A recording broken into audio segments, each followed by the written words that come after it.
Hello, everyone, and welcome to yet another Wednesday community catch-up. It's 11 a.m. PST. It's actually technically 11:03, so sorry for we're being so 3 minutes late. late. I know, we are not punctual. But I am Brad Pluto-Raymond, the Assistant Community Manager here at Waystone. Joining me today is Ryan R.S. Flex Seif.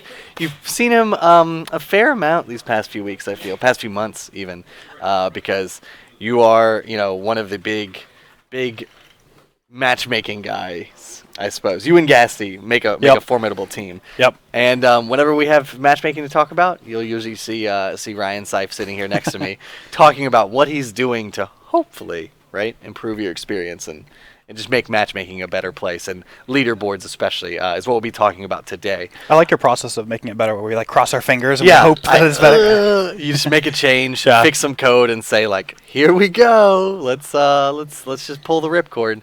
But yes, the community catch up, as always, we start with just a quick roundup of what's going on in the community, what you guys are talking about, some of our favorite posts that we've seen on the Reddit, on the forums, stuff like that. So without further ado, I'm going to switch this screen right on over to the browser window. Hopefully this scene is set up properly. Yeah, it looks like it is.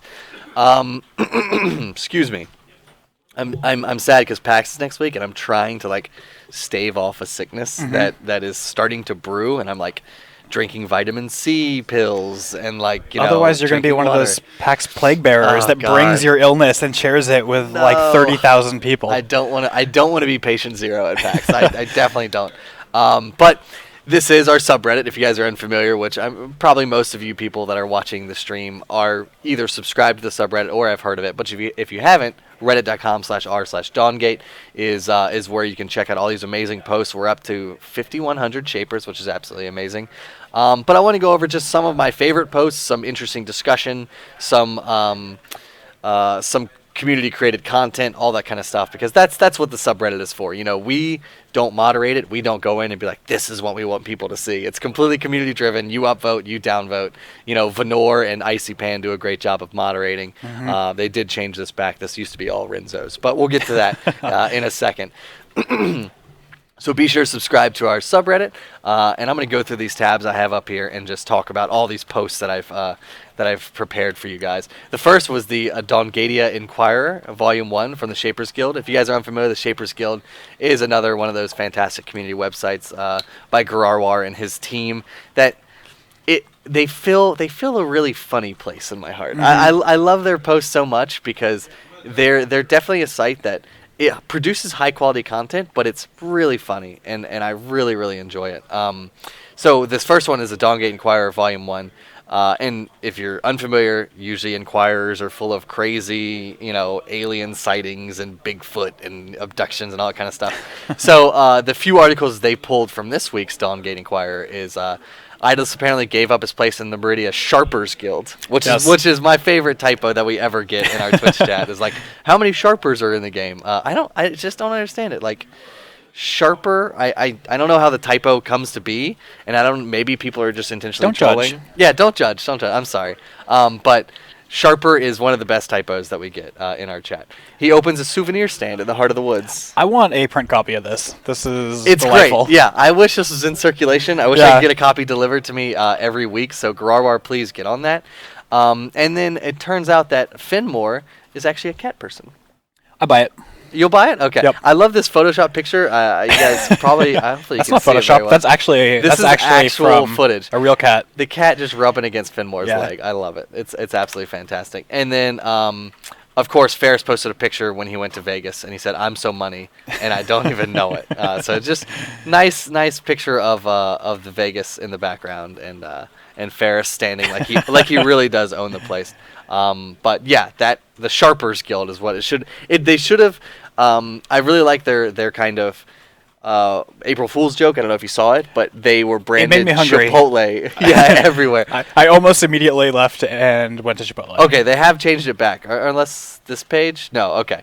Their April Fool's joke, they just had Chipotle branding everywhere on the site, and it was absolutely hilarious. Their next April Fool's, I'm giving you ideas here, the Sharpers Guild is what it should be. But that's neither here nor there. That's a whole year away. Second, coming from the Shapers Guild again. If you don't know, they do host the Best Shaper World tournament. Every few weeks. This last one was Zalgus, and I actually have another post somewhere about that. Here we go. The Best Zalgus World tournament was held last weekend. Look at that fancy bracketing there. I know, that great bracketing. I think this is challenge. I'm not quite sure. Yeah, I think this is the challenge symbol. But anyway, the winner is this guy, who is a bunch of barcodes and eyes, but I learned that it's actually Otzi. I believe it's Otzi in disguise, so congratulations to Otzi.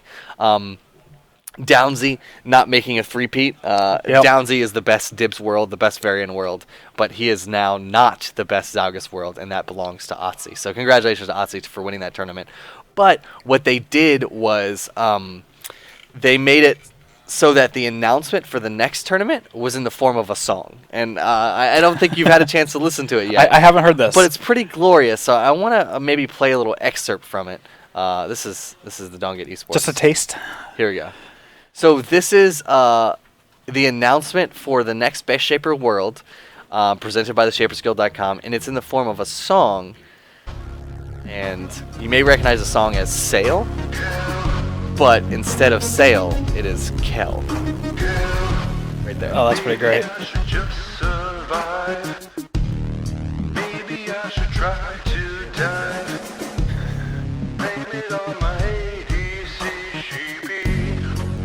Blame is it on pretty his incredible. ADC. It's great. It's really good. And this picture obviously is fantastic. Kel Yes. on a boat in a tiny kid's pool, surrounded by sheep.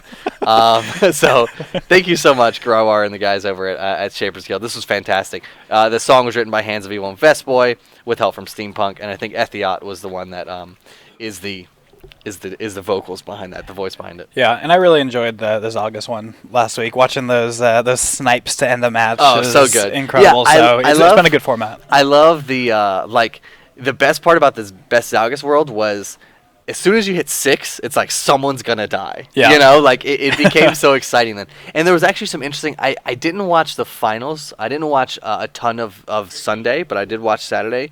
There were some people in there that were using a more like auto attack oriented Zalgus build, which was interesting. Heavy they W. were like maxing W, and they were just harassing because. Like if you can't miss an auto attack, Right. you can miss a skill shot and feel sad. And Zalgus is a squishy target, so you get a few of those heavy auto attacks Exactly. in there. It whittles them down. It Yep. definitely whittles them down. So thanks again, Shapers Guild. Great. Next up is my personal April Fool's,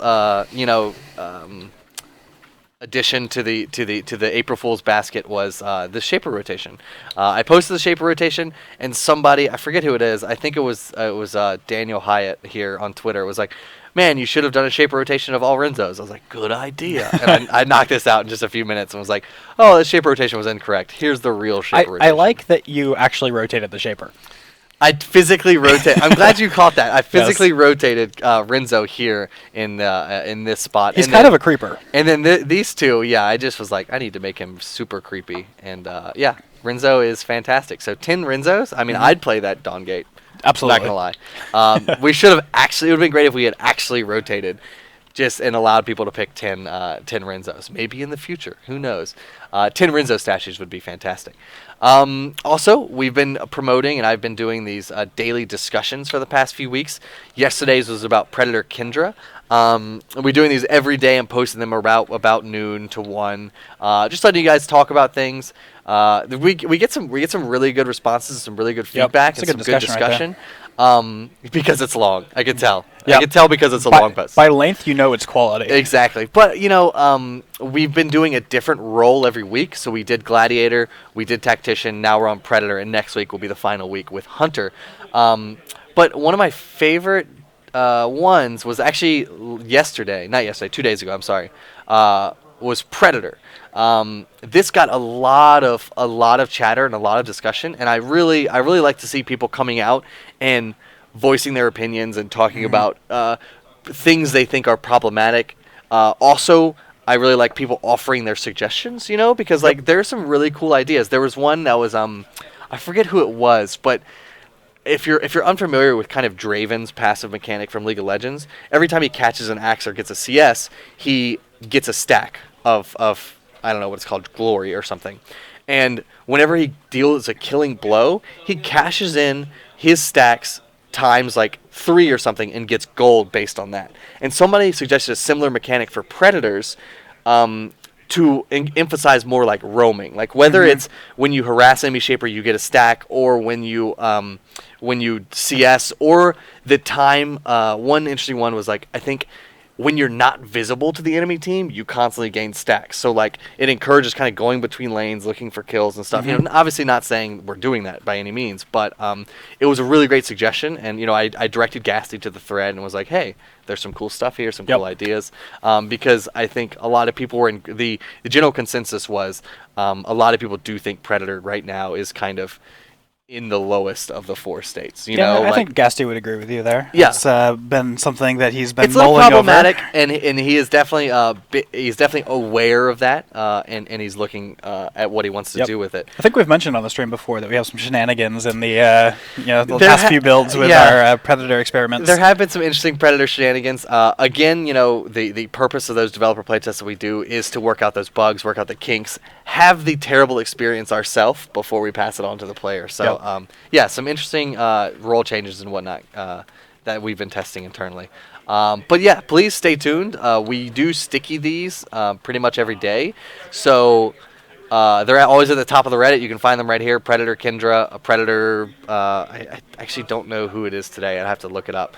But yeah, do a new one every day. Hunter starts next week. Predator will finish out this week. But stay tuned. Read them. Read through all the comments. Post your own comment. Post your feedback. Let us know what you think about it. And then also, there was the DGSL qualifier tournament this past weekend as well, which went on roughly the same time as the Best Zalgus World, but it had a decent turnout. And the first place team, congrats to 4 Doge and a toddler, which I'm still like, how do you pronounce that? Do you pronounce that Doge? I was... What do you subscribe to? I went with Doge before, but I was corrected and given 3 different suggestions for what it should be, so I have no idea. Dogi, or something? I've heard doggy, Doge, just dog. Okay. I like all Doge, sorts of options. because I think it's just silly. It's just like it perfectly, like when you see that picture of that dumb Shiba Inu, which Jesus usually wears on his shirt. I feel like that's the real question. How would a Shiba Inu say it? Yeah. Doge. I don't know. How does a Shiba Inu even talk? But congrats to 4 Doge and a toddler, Wins Para, Vex Gaming NA, and Mobile Armored Division 6, otherwise known as Mad 6, for that first, second, third, and fourth place finish. And I liked Call Me Coach's post right here. Wow, such winners. Very Doge. Much strats. Great post there. And then we have, well, let's look at this first. Well, this is the best Zalgus I wanted to talk about. But congrats to Otzi again. Thank you to everyone who participated. Thank you to everyone that was shoutcasting it. I know Thor, Forest Fox 40, put on his shoutcasting pants and had his first shoutcasting experience, and I think he enjoyed it, and he had a lot of fun doing it, and he did a great job. So congrats to him. Congrats to everyone that ran the brackets and put the tournament together and shoutcasted. It was a really great experience. So thank you guys so much for doing that. Shapers Guild, big shout out to you guys, of course. Now, the next thing is Shivy Shenkins. He's saying he's #quitting. You know, he's been playing for a long time, so we appreciate that. The pants were snug, Forest Fox 40 says. Awesome. But they looked great. You did well with the shoutcasting, so good job.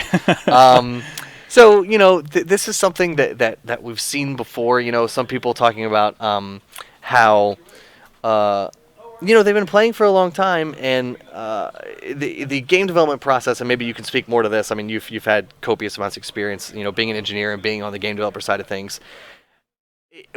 Things take time. You know, like a lot of people are saying, and I appreciate Shivy for saying this at the end. You know, he's saying he's looking forward to coming back, you know, when we're closer to release and stuff like that. Yep. And, you know, I understand that sentiment, but we always stress that, you know, being in closed beta, there's stuff that isn't ready, that isn't done, stuff that's broken. You know, there's so many factors that go into being in a closed beta that, in my opinion, what I like seeing about going from closed beta, like I've been a QA tester on some projects before, and things start out just broken and crappy and don't work.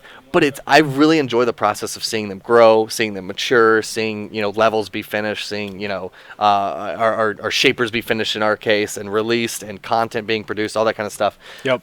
But it's 100% not something that just you snap your fingers and you're done. Oh, absolutely. And we kind of went into that knowingly. We have a choice where we can either just work on stuff on our own and we don't tell anybody about it. That's kind of the traditional game development strat that everybody does. Yeah. But we decided not to do that and instead be like, hey guys, here's this unfinished thing that we have. Yeah. Come play it and tell us what you think. But that is just an unfinished thing. Yeah. And that allows us to get a lot of really cool things, like being able to have this Predator conversation and asking for suggestions, and then those suggestions can actually come back, and then we can adjust. Come to life, yeah. Yep. If we, create a thing and then don't tell anybody about it, and then polish it all up and make it pretty, and then just ship it to the community, there's no conversation there. There's no, well, Predator sucks, but that's what you got. So, yeah. Exactly. It's been, I think one of the prime examples of it, in my opinion, was when we, a few months ago, Muzzy, of course, will remember this, but when we released the unarted beta map, the unarted map v2, and we would show it off on stream sometimes, and people would come in and be like, wow, this map looks like crap. What's all this, That was honestly what I think. It was an interesting step to take for us, but Dave Sari, our lead producer, and pretty much everyone on the team has always said what we want to do is develop the game with you guys. Right. So the fact that we released an unarted beta map to you guys to play in custom games was a pretty interesting step. And we did take it off for a while, and then now we have the map v2.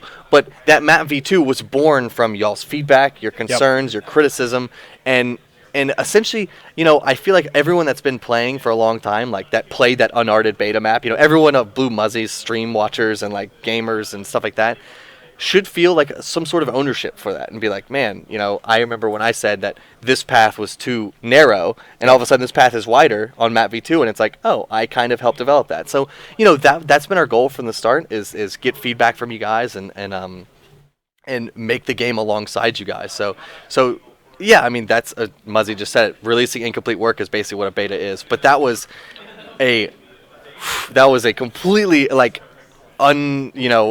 incomplete work. Like that map had no art, and it was pretty interesting. It's tricky though, because we're able to, like, all these guys watching the stream right now, they're kind of like in the know. Yeah. We're able to communicate this to them, but not everybody knows that. So you often end up with a new player complaining about something, or a person visiting the Reddit for the first time complaining about something. I think our community does a really good job of being like, hey, they're planning on working on these things. Yeah. But I understand where the frustration comes from players that are like, hey, they said they were going to work on this thing, but it's not in yet. How come? and even so, what may seem like a tiny thing to you, and maybe it's not. It takes a lot of time to make it.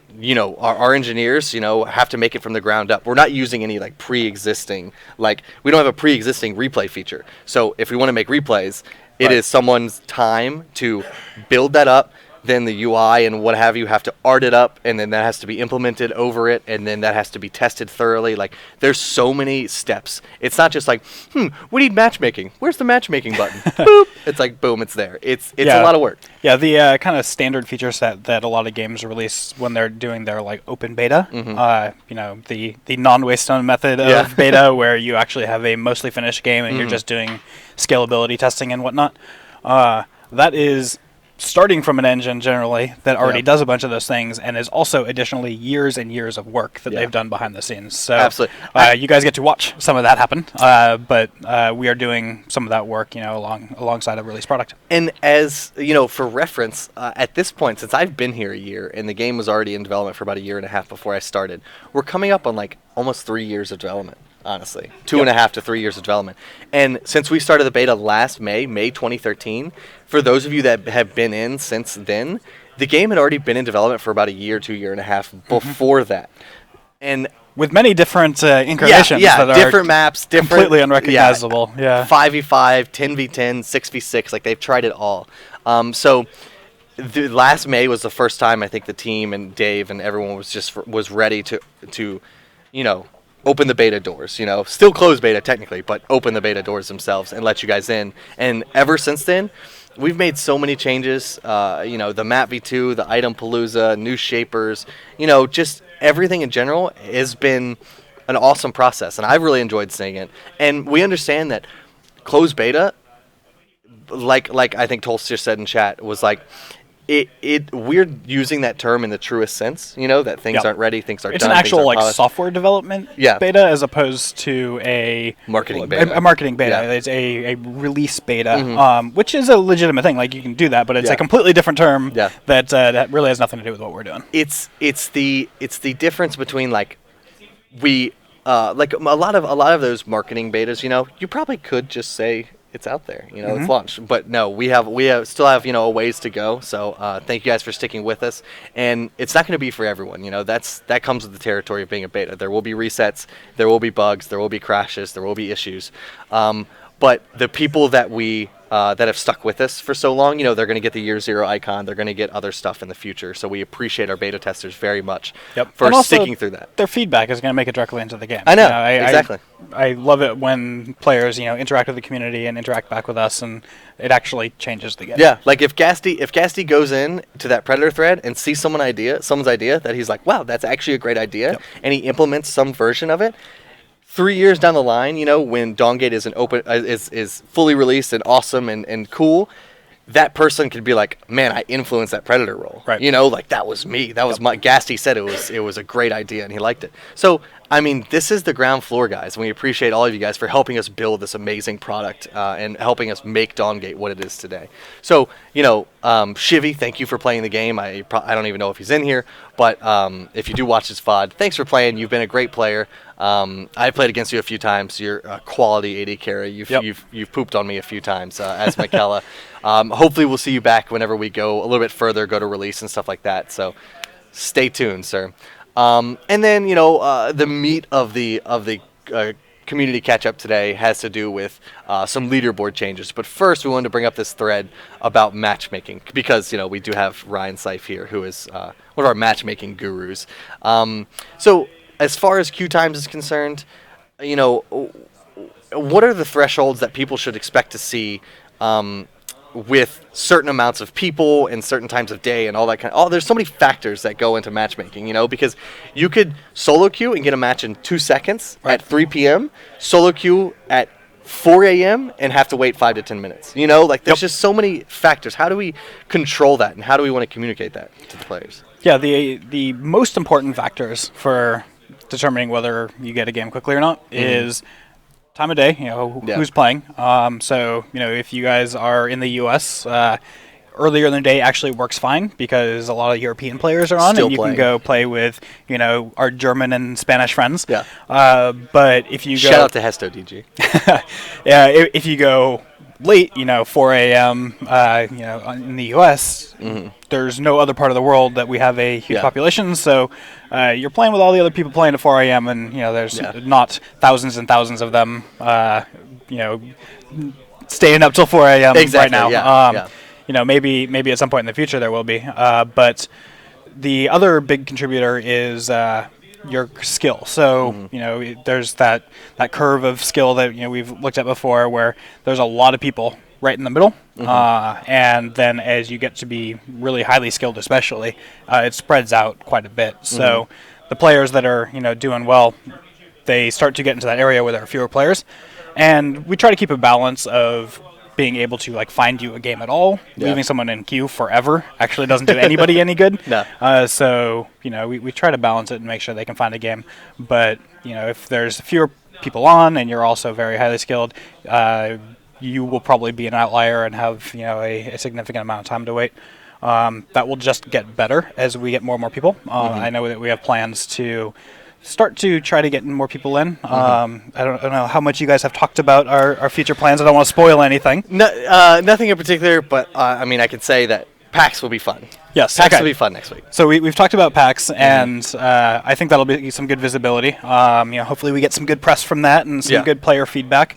I don't think you've talked about what our actual plans are for there, but it just sounds really, really fun. Yeah. So I think that'll be good for us. More on that to follow later in the week or next week. Yeah.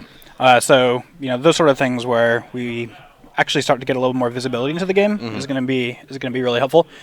We've kind of been intentionally shying away from that because, like we said, we enjoy having this small community that's tight-knit and we can get good feedback from, but we also need to make sure that we're large enough to be able to create viable matches. So we've been kind of like towing that line. It's like, okay, we're good right now, so let's not make it any higher, and then we drop below a line, and we're bad, so let's bring it back up a little bit. But I think that we're going to try to actually just start going upwards. Okay. So that's great. Ouroboros 4 mentioned something interesting. I don't enjoy waiting for 12 to 14 minutes and then getting fresh installs just because my MMR is high. I'd rather just wait forever till people near my MMR are available. How is that? You have to take that into consideration. Like, how long do you think do we want to kind of make someone wait before we're like, all right, let's expand the band and let's look further? Yeah, generally we drive that. It's really hard to do that based upon anecdotal feedback. A lot of people will say completely different numbers from each other. Somebody's like, 3 minutes, this game's terrible. It's completely subjective.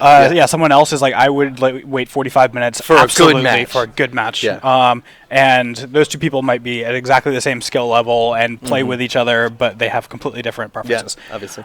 So we do listen to the anecdotal feedback, but it's hard to come to a conclusion based upon that. So we often drive it off of actual statistics. Okay. How long do people wait in queue? How long are they in there before they cancel? What is the quality of matches that come out of different times? There are. We're basically able to go look at different quality matches and see what the win rates are between them. So we can actually say like, oh, this win rate is like surpassing 60-40. Like that's getting into areas where it's just like really not fun for a team to play. So we really want it to be 50-50. So we're like, okay, those games, they're out. We don't want to make those games anymore. And so we keep an eye on that, and we try to keep everyone's win rate as close to 50-50 as we can, on average. Obviously, yeah. I mean, that is kind of obviously the break-even point. Like everyone should be winning 50% of their matches. So yeah, you're absolutely right. There is that kind of foil of like, there are some people obviously in the community, Ouroboros, is one of them, that will be, I would wait significant amounts of time for a quality match. And there's some people that are like, I just want to play a match regardless of the quality of said match, So I want to wait short time for a bad match or long time for a good match. And you can't please both parties, obviously. Like it's a very diametrically opposed kind of situation there. And using data, using statistics to find out what works generally seems to be the right way to go. So Ouroboros is saying, due to the search expanding each time, it seems to force leaderboard players to group together just so it doesn't happen to them. So I don't think that's quite true in that the grouping together doesn't stop the matchmaking search from expanding. We still have to find those other 5 players. I think what they're doing is, in order to not play with people that are lower skilled, they're doing that to protect their own team. And that will lead into the leaderboard change that we're going to make. So there we go. Should we chat about that? Great segue, Ryan. Thanks, Ouroboros. So we do have this this post that is now public. It's on the general discussion. It's stickied in there. So if you guys would like to take a look, you may do so here. And I'll leave it on the screen so you guys can peruse it as Ryan Seif talks about it. But I mean, just give us the TLDR of kind of. We'll start with this first post because the second one is a little bit different. Yeah. So the change is relatively minor in that we're still in this phase where we want to build ranked play. We have these plans for great and wonderful features, but like you said, we're working on a bunch of things. Other things are currently lined up in the pipeline, and ranked play will come after those. So what do we do in the meantime? We still want players that are competitive to have fun, and we want to give a little bit of visibility to the best players because that's kind of badass that you're the best player in Dawn Gate for a while. So we're basically a little unhappy with some of the behavior that the current leaderboard system drives. Some of the big ones are group queuing in order to basically manipulate rankings, and especially smurfing, grouping with like low-skilled players in order to get a more guaranteed win. Exactly what Shivy Sankin said. Exactly what Shivy was saying. So he made it to the top pretty much exclusively by group queuing the last few days. So yeah, and so we agree that's not behavior that we want to drive, and we don't want to say, hey, you get to be number 1 on the leaderboard because you got a bunch of friends to smurf with you. So what we're going to do is, until we get around to actually building all those awesome ranked features in the future, we're going to switch over the leaderboard to be what we're calling a solo leaderboard. So this isn't going to affect the queuing for games. It's not going to affect how matchmaking works at all. All that will stay the same. But you are only going to move up or down in the leaderboards if you solo queue into it. So if you would like to participate in the leaderboard game, you can do so by playing on your own and move up or down. But you won't be able to be boosted by your friends. So this is interesting in that we're trying to do some really interesting calculations behind the scenes in order to actually figure out, if you only score, a subset of your matches, how does your rank apply to everyone else's rank? And so we have some fancy math going on behind the scenes, and it's kind of cool, and we're hoping that it will both stop incentivizing that that group queue. Well, it's smurfing, group queuing, stuff like that. It's the exploitive group queuing that's really the problem. And also, we're hoping that it might just be a better representation of individual players' skills. When we're in a place where we really only have one queue, it's not a ranked queue. We're hoping that this is going to be a better reflection of the number one guy on there actually probably is really, really good at doing it. Awesome. Well, that sounds like an interesting change. So people, like, when you see that number one person on the leaderboards, he did it alone. And he is there for a reason. Yep. It also means that you can go and got some new players that you want to play with. Just group queue with them. It's totally fine. And not affect. You're not going to tank your rating. That's actually really cool because I know we've had people such as Sheebs, one of our fantastic streamers, talk about how he likes playing with newer players, but he has to do so on like a Smurf account or something. And then it becomes bad for him or becomes bad for everyone else involved because now we have a really, really great player playing against newer players with newer players, or vice versa, where he has 4 new players and he gets matched against leaderboard material. Right. It's always hard to balance those games because, we're probably not going to have another game with a leaderboard quality player and a brand new player in order to balance it out. But at least we can try if he's playing on his main and the other player is a new player. If he comes in as a new player, we're just like, hey, 2 new players. Sheebs is going to go in there and then wreck people. So this will at least make it incrementally better. Yeah, so this should be really awesome. Ouroboros saying, I know he's a streamer as well. I was always smurfing with my friends for the same reason Sheebs was doing. But now you don't have to. You can stay on your main, which I think is Ouroboros form, and play with those newer players, get matched against whoever there is to get matched against, and not affect anything. So you can hold on to your number one rating if that's where you are. I don't know who's number one right now. It might be Tulse. I actually want to go look. Let's say leaderboards.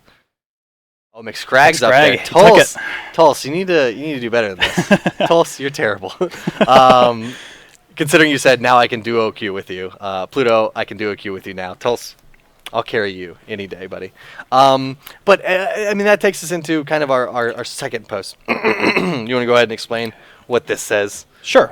So this kind of came out of making these changes. We just kind of tweaked the numbers of the matchmaking formula a little bit.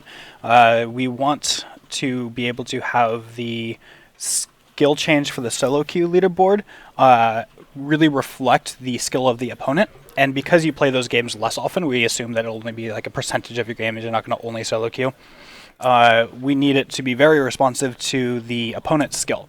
So right now, we were tuned to be kind of like lightly sensitive to the opponent's skill, but we're going to kind of ramp that up a little bit. So if you play against someone who is significantly harder than, or a significantly better player than you, you're going to both win more points if you win and lose fewer points if you lose.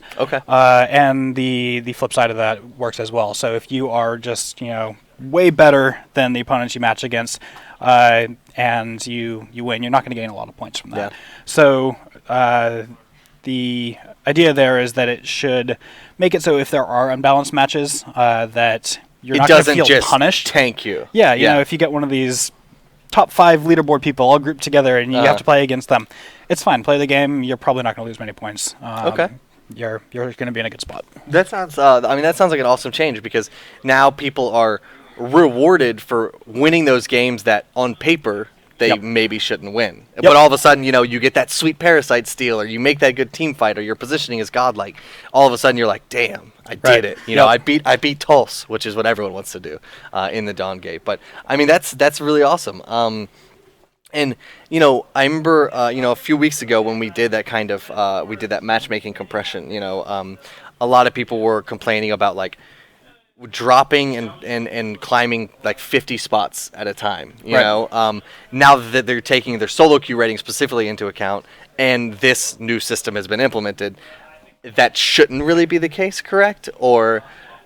is it going to take some time for things to iron out? Or actually, I take that back because I believe their initial solo queue rating is directly related to their matchmaking rating as the system goes out. So for the first part, because we're making it more responsive to the opponent's skill, it is going to affect how much people move up and down the leaderboards. Mm-hmm. So specifically, brand new players are going to move more through the leaderboards. So that means that if you create a Smurf and you win some games that are, unlikely for a brand new player to win on paper.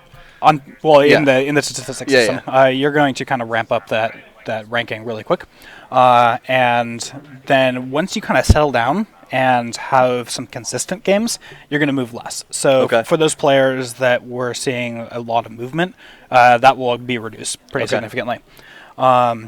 As far as the initial seed for the new leaderboards, obviously people haven't been playing this as if it's a solo queue. Yeah. So we felt like the only fair thing to do is to leave the existing leaderboards as is as far as ordering goes. We're not just like, wipe it. Yeah, mix Greg back down to 0.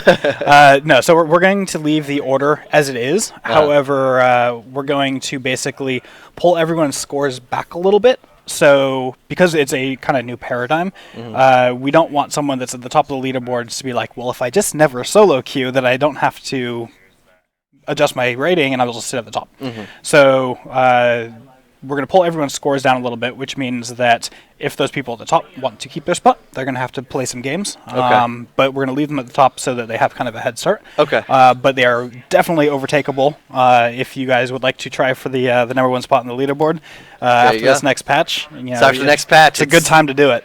Go. Yep. Pretty much. But yes, I mean that kind of does it for the overview. If you guys do have any questions, you may read the post if you'd like. But for now, we're going to take some questions, Q&A time. Put a Q with a colon and then state your question, and we'll answer it to the best of our ability. Whether it's about Dawngate, matchmaking, leaderboards, or even, Ryan Seif here is one of our fantastic engineers. So if you want a general engineering question, the biz, about the business, all that kind of stuff, we're not just here to talk about leaderboards. We're here to talk about whatever you guys really want to talk about in moderation, of course. We're not going to talk about like lunch and random stuff like that. We could talk about lunch. We could talk about lunch, but I don't know. Really boring. I don't know what I'm having personally. But the first question, or Borg form. Once again, is there any thoughts on displaying what a person's highest position on a leaderboard was on their profile? It could be used for future esports scouting. Absolutely. I personally very much want that feature.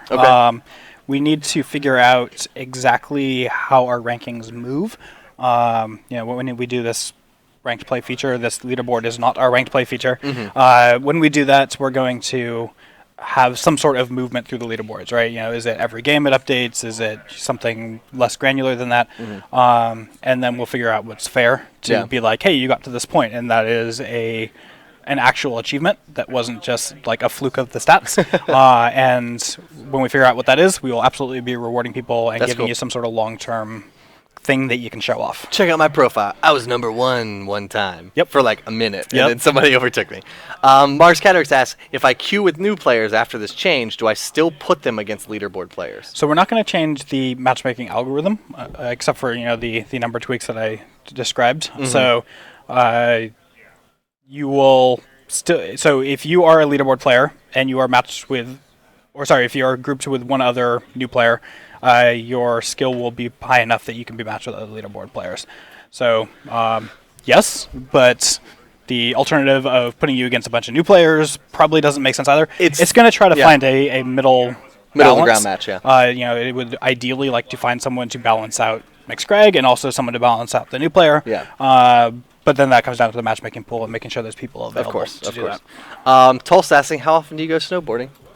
I bought a season pass this year, and I hope to go up a whole bunch, and then just like no snow. It snowed a couple times, then immediately melted. You go over to Tahoe, right? Yeah, Tahoe. Okay. So, when are you going to get your archer? Who knows, Spider 378? We don't really talk about shapers and stuff in development, but maybe.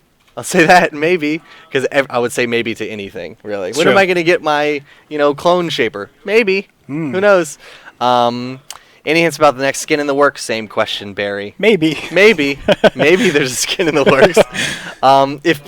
So Von Silvermoon, if playing on a high MMR account and queuing with new player, are you still aiming to look for middle ground players? Well, you just kind of answered that. Yeah.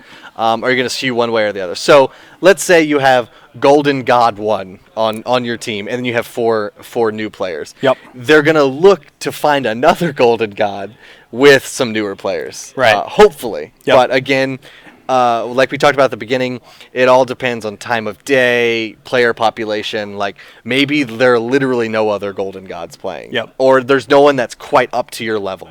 Yep. Well, the other things we try to consider is we try to also match groups of the same size. So if you're going with 2 people, we'll try to find two other people. Yeah. Yep. And we also try to match people based upon the number of games played, so that we don't match someone with a whole bunch of games against a brand new player.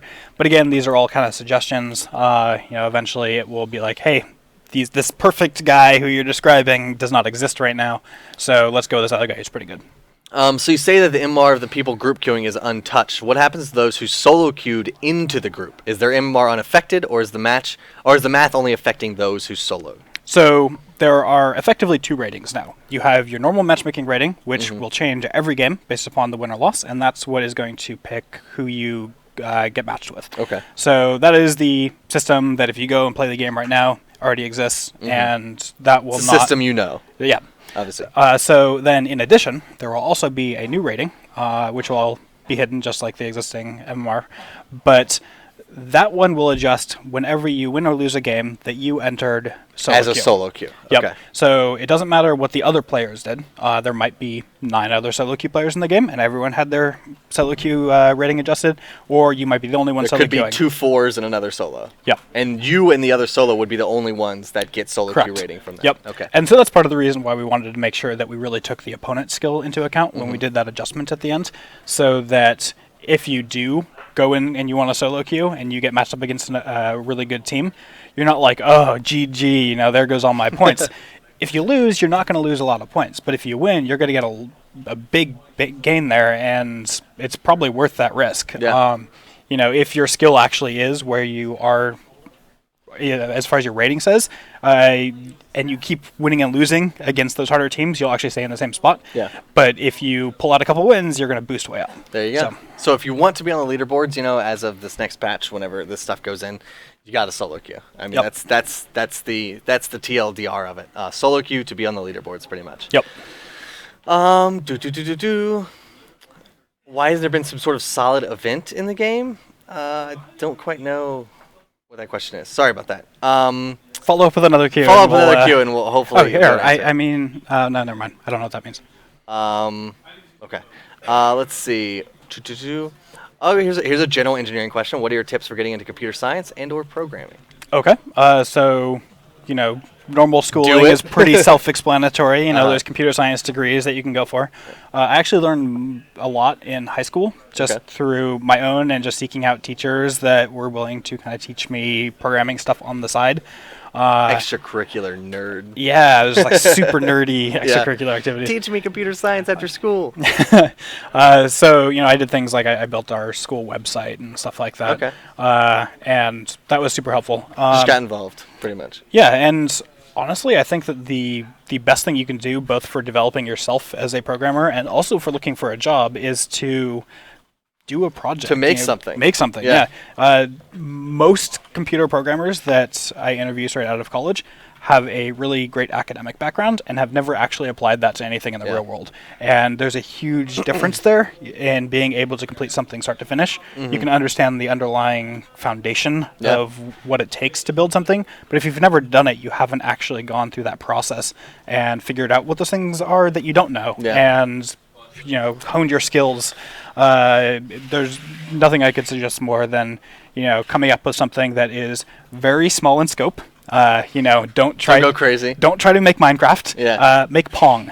I'm not being facetious. Like make a game like Pong. It's very hard to finish that because you have to build, all the gameplay. You have to build the graphics. You have to build the menu system. You have to build the ability for it to have sound. There's all these things that you don't really think about. And building Pong will take a long time if it is your first project. So, but it's also great. It's a great thing that you can say, hey, I built this thing all by myself and I completed it, and you can play it. Yeah, I mean, I agree. Like, even though I'm not a computer scientist or programmer or engineer or anything like that, I honestly don't have a college degree. I left college after about 3 years, and I had that same mindset though of I'm gonna start something and do it because I feel like that is more important. So that's when I started a podcast, and I got thousands of listeners and thousands of downloads, and every week we would record with 2 friends, and and that got me kind of in essence to where I am today. Just the showing the gusto of being able to create something, see it to completion, do it, produce it, make it, whatever you're doing is a really big a boost to your resume, to your credentials, all that kind of stuff. It's really easy to say that you know how to do all these things, but you can actually prove it. Yeah, so being like huge. Being like, oh man, I got an A in my computer science course. I got an A in computer engineering, blah blah blah, and then like giving that resume to a company, or coming out and being like, I created this game that thousands of people play and love, and they'd be like, we'll probably take the guy that's already done it, has already put his money where his mouth is, essentially. So, yeah. Although when you say this, all I can think of is that Reddit comment of, I made this. I made this. I did this. Let's see. Any thoughts on extending the leaderboard now that the community is bigger? Asks Fireblood. We could. 200 was kind of an arbitrary number we picked. What we don't want to do is give everyone a ranking, because there's a lot of players that don't really want to participate in ranked play right now. In the future, we will have a nice, safe place for everyone to hang out. System, yeah. Normal queue. You're not going to be ranked. No one's judging you. It's a safe place. Not Tryhardville. If we make the leaderboard huge, there's no more safe place for those players to play. So what was the logic behind 200? Like, is 200 just a safe number? Why not 250? Why not 300? I think we talked about 100 because it was a nice round number, but then we wanted to get some more people in there, and it just kind of ended up being a balance between... So just doubled it. Well, it was, we could go more, but then, you also don't want to diminish how cool it is to be on the leaderboard. It's just kind of a thing that we felt was a reasonable number to go with. 200 is not a particularly special number. Okay. I wasn't sure if there was a lot of calculations being like, 200. Nope. The top 213 people of Dungate. Like, that is the perfect number. Let's see, any other questions? Any ideas on a spectate system? All we can say about that is yes, maybe. Was that the response I was giving? Yes, maybe. Question mark. We would love a spectate system. It is in the works. It's again just like any other feature that ever gets put into a video game, takes time. That's all there is to it. But I think mostly we just can't commit to saying any sort of, if we were like, hey, we're going to build it right now, then everyone 12th, says they want it immediately. Exactly. And all we do is disappoint people. We have many irons in the fire, whether they be spectate, replays, rank system, all that kind of stuff. It just takes time for those irons to really get hot. So I see a whole bunch of questions in there about that sort of thing. They are all in the works at varying levels of the process. Completion, development. Everything from design to... actually being built to being tested. There's all sorts of stuff in the pipe. It takes, and I mean, Muzzy has talked about this. I loved Muzzy's. I don't know if you saw his Shaper creation rant. Yep. It's like 45 minutes long, and he went to town on some kid in his Twitch chat. I don't think that guy ever spoke again. But if you're not in video game development, or like he's in TV, he's in over at Nickelodeon. The development process is not just one guy saying like, we need spectator, beep boop beep boop boop, spectate.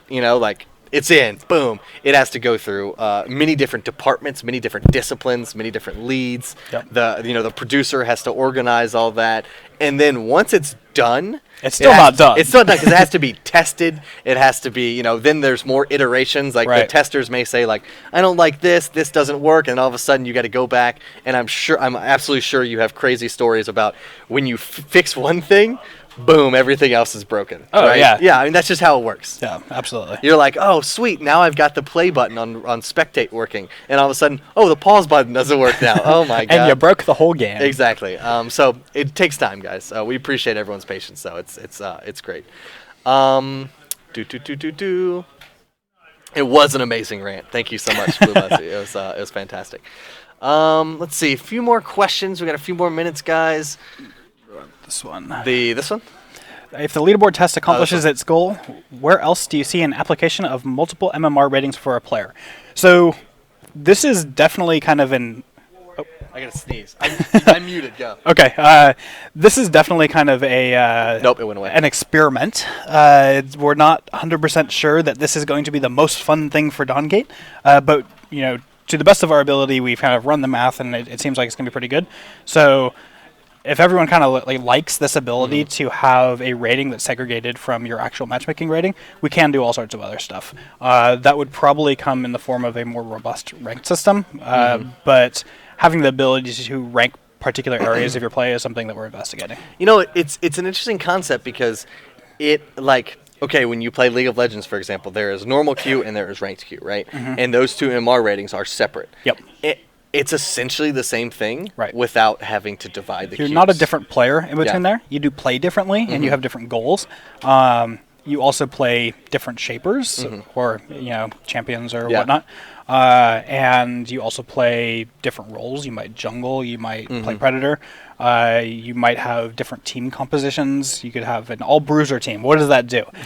You might be really good at that comp.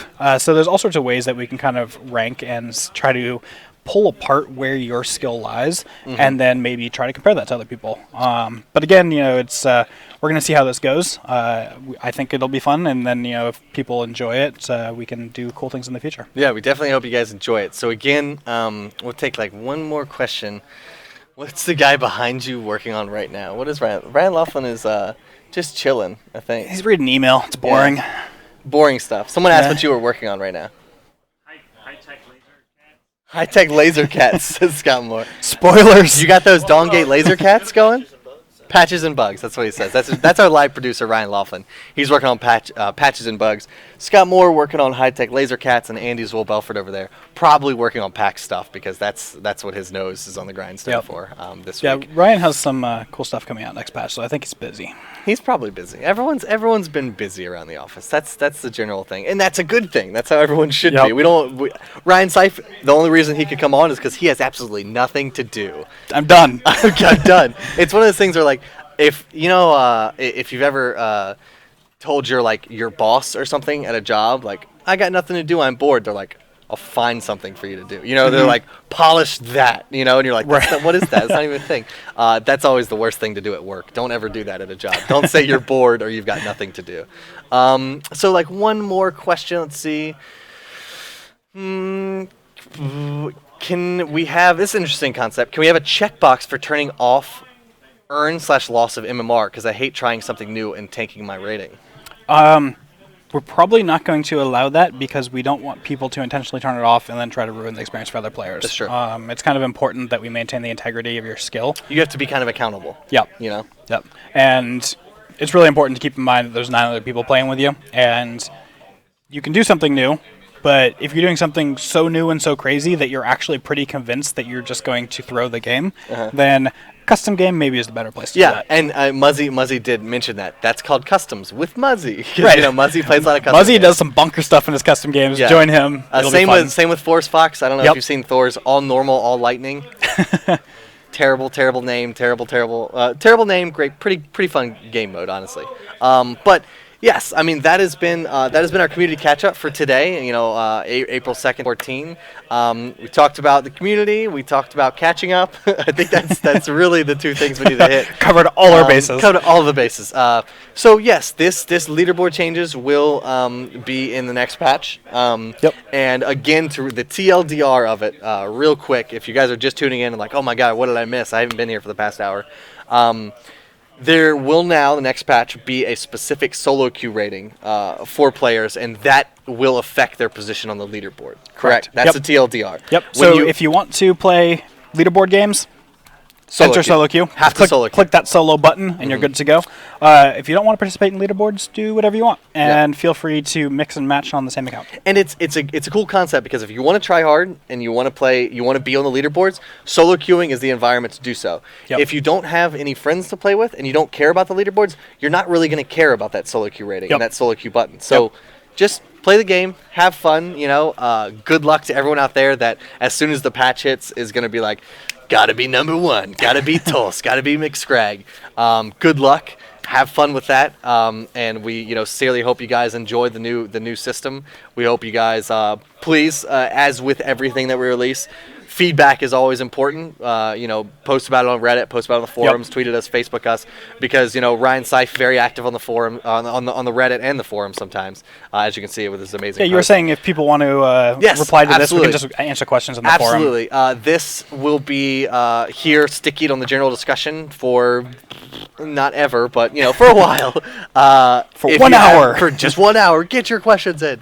No, if you have any questions about the system, even next patch when it launches, feel free to post in here. This will be treated kind of as a Q&A. If you guys come in and be like, man, I played a few games and my rating didn't change and blah, blah, blah, blah, blah, let us know. That's the feedback we want to hear. I think the rating is too high. I think the rating is too low. Whatever it is, feedback is of the utmost importance in this stage of the beta, in this stage of development. So be sure to follow us on Twitter, guys, twitter.com/thedawngate, facebook.com/thedawngate, and follow the stream. If you haven't already, please do so. There's a follow button right down below. You get notified every time we go live. We stream Dev Playtest Tuesday at 1:30 p.m. PST. We do these community catch-ups at 11 a.m. PST. And we do our longer developer beta live streams, which usually includes me just kind of farting around in the Dawn Gate for many hours on Thursdays and Fridays starting at noon PST. So thank you guys so much for watching. You really sold that. This was really great. Yeah, come watch me fart around in the Dawn Gate. It's going to be fantastic. But tomorrow I'll be live, 12 p.m. PST at noon. But until next time, till then, I'm Brad Pluto Ramey, Assistant Community Manager. This has been Ryan RS Flex Seif. If you see him on the forums or on Reddit or on Twitter or in-game or whatever, tell him he's got a great head of hair, because that's just what he wants to hear from everyone. Yeah, and also tell him to drink more coffee, because clearly he needs it. Always. Thank you so much, Ryan. I Thanks, appreciate it. Thank you guys for watching, and we'll see you tomorrow at noon. Let's see. Actually, I want to see if anyone's streaming right now, because I would love to hand over some viewers, because that's always a good thing to do. Let's see. Who is streaming the Dawn Gate? The Troot. The Troot. We got the Troot streaming the Dawn Gate. Come, go chill with the Troot for a bit. He's right there. And you can also go to our team page, which is I highly recommend you guys bookmark that. I'm going to link it in chat real quick. These are some streamers that we've actually handpicked. And it includes Blue Muzzy, Best Dibs and A, Forest Fox, Sheebs, Tulse, McScrag, and our brand new addition, Spinal Dash, who actually, Spinal Dash is going to stream today. His schedule is usually Wednesday and Friday at 6 p.m. EST, so that's about 3 hours from now. And he does some great teaching and tutoring and stuff like that. And you really just, if you want to be a better player, he will call you on Skype. He will go through your loadouts. He will go through your gameplay. He's really great streamer. That's pro. So I like check it. out Spinal Dash. Bookmark that team page. You'll see some high quality streamers whenever they go live. Follow our stream. And again, now I'm actually going to sign off this time. Thank you guys for watching. We'll see you tomorrow at 12 p.m. Goodbye for real. Bye.